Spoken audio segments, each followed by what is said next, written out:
Yang kerja wate gehoi li Allah. Siura si malam gehoi li Allah 20 gehoi. Subuh, hayya salah. Hayya 'alas salah. 2. Hayya 'alal falah. Le.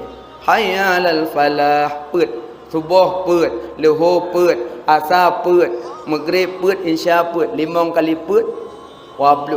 20 gehoi li Allah memegerak han. Kidai memetuk han. Menyo set dah hoi 3 jut.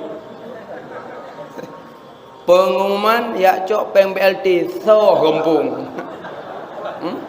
Antri pijut. Tabak terbayang aju menyokol hetuh kurit tu.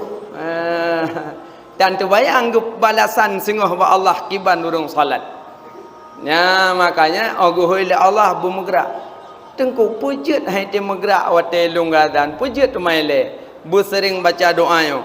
Allahumma arinal haqqa haqqa warzuqna ittiba'ah wa arinal batila batila warzuqna ijtinabah. Bersering baca doanya, insya-Allah akan tergerak langkah bab kebaikan. Cina bermakna Allahumma arinal haqqa haqqa warzuqna ittiba'ah. Ya Allah, perlihatkanlah yang benar pada kebenarannya dan berilah kemampuan padaku untuk ku bisa mengikutkannya. Wa arinal batila batila warzuqna ijtinabah. Ya Allah, perlihatkanlah yang batil pada kebatilannya dan berilah kemampuan padaku untuk ku bisa menjauhkannya. Yang sering tak bacanya mododong nak galak li tai. Yang pulom jamunya ododong kali nak mit. Nek-nek ododong.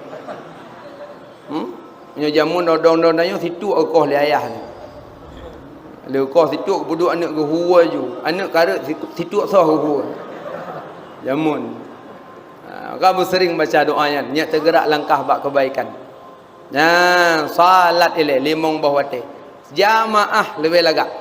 Karena ketulis dalam kitab Fathul Wahhab, so yang tun jamaah, haitim jak jamaah, nyawate ke pucap payah. Orang haitim jak jamaah, tapi je hana odor, tapi berat hak jak jamaah. Nyawate ke pucap hamucap dia. Lidah mikat. Kecuali odor, na padum-padum boh odor jamaah, je hana tajak. Antara lain kalau tahu dua baru tak nak jak masjid, urang langmon. Benda jengu kacok lu. Kacok lu. Oi, pleh jemaah lain tu wow jok. Tak tahu jemaah kak kemong ke.